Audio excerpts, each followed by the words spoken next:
안녕하십니까? LA 삼촌 인사드립니다. 100세 시대 나는 이렇게 준비했다 라는 주제로 방송을 시작하게 되었습니다.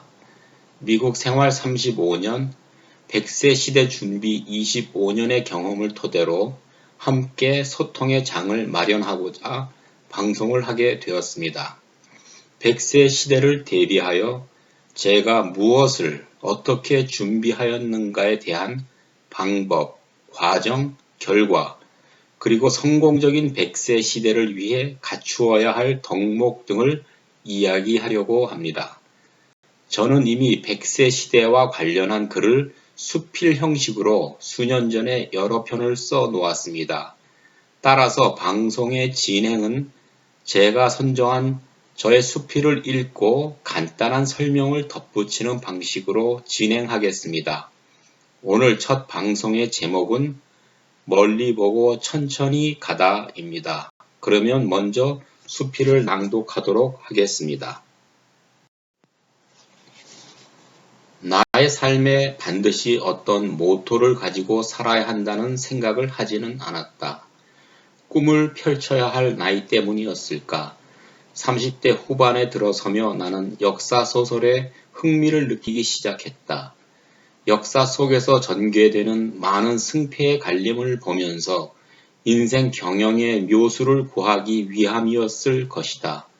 지금도 기억에 남는 작품은 중국 항우와 유방의 패권 다툼을 그린 초한지와 춘추 전국시대 병서의 고전인 손자병법 등을 들 수 있다.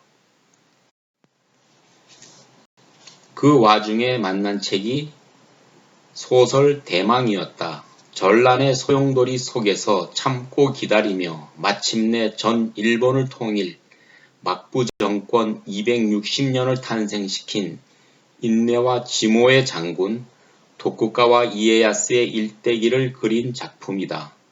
이 책의 표지에 나타난 그의 유후는 이렇게 시작한다. 사람의 일생은 무거운 짐을 지고 먼 길을 가는 것과 같다.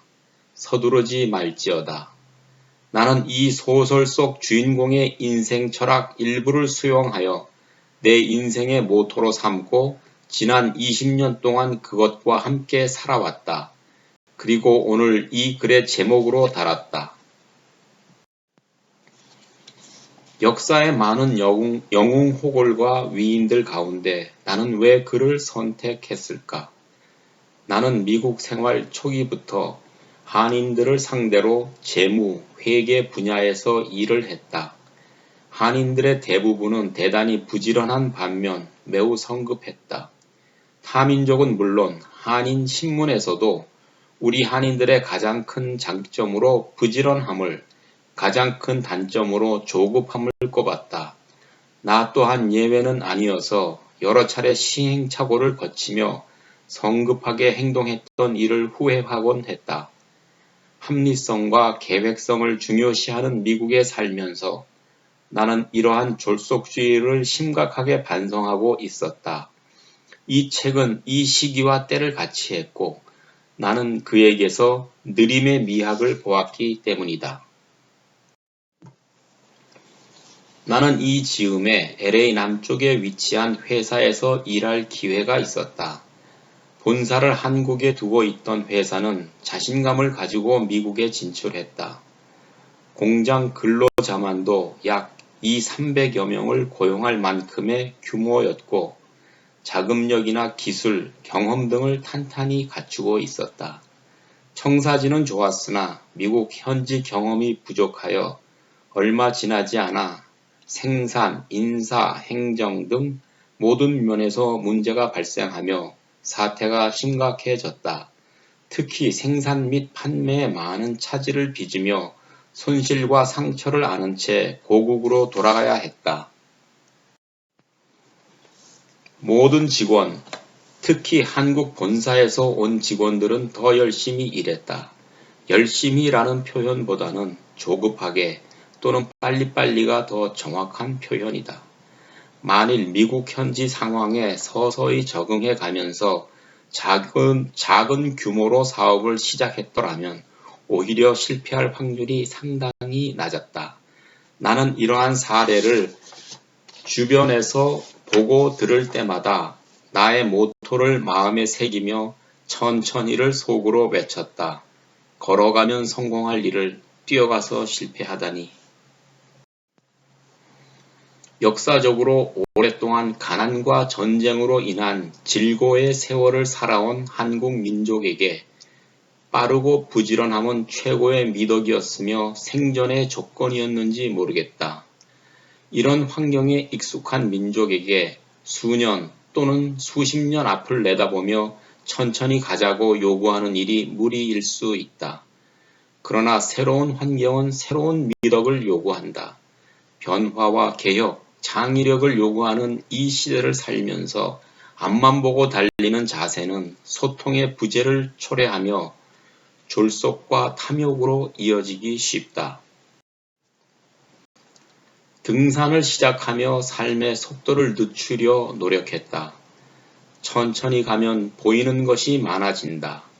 삶 전체를 멀리서 보게 되니 눈앞에 보이는 상황뿐 아니라 인생 후반부가 눈에 들어왔다.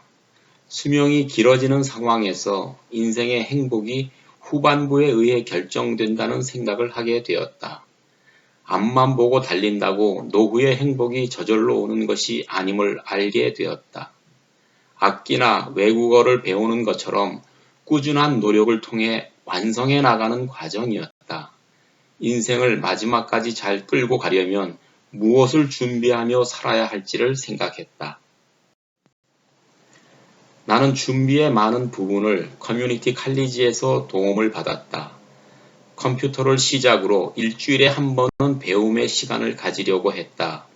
이후에 음악, 댄스로 폭을 넓혀 나갔다. 인생의 후반으로 갈수록 문화와 오락의 비중이 높아질 것으로 생각했기 때문이다.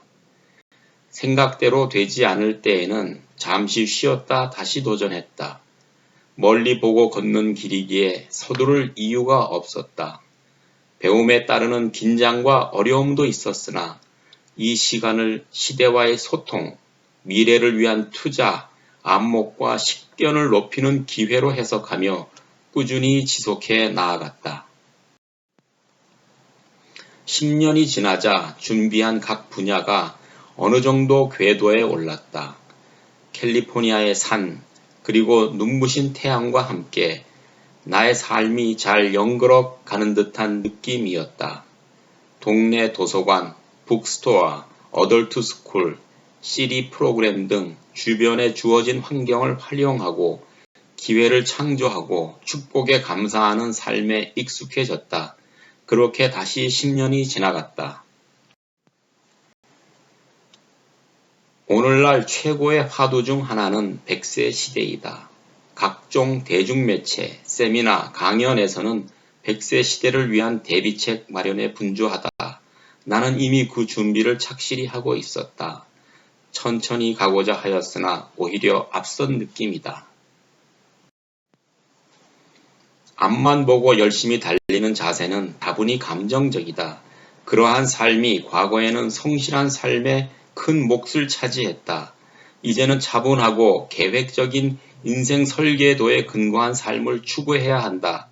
왜냐하면 인생이 훨씬 길고 복잡해졌기 때문이다. 이제 성실한 삶이란 균형과 상생, 그리고 소통과 시대 정신을 동반한 개념이 되어야 하기 때문이다. 나는 천천히 주변을 둘러보았다. 하늘에는 이름 모를 새 한 마리가 여유롭게 허공을 맴돌고 있었다. 2016년 7월 25일에 제가 작성한 글이군요.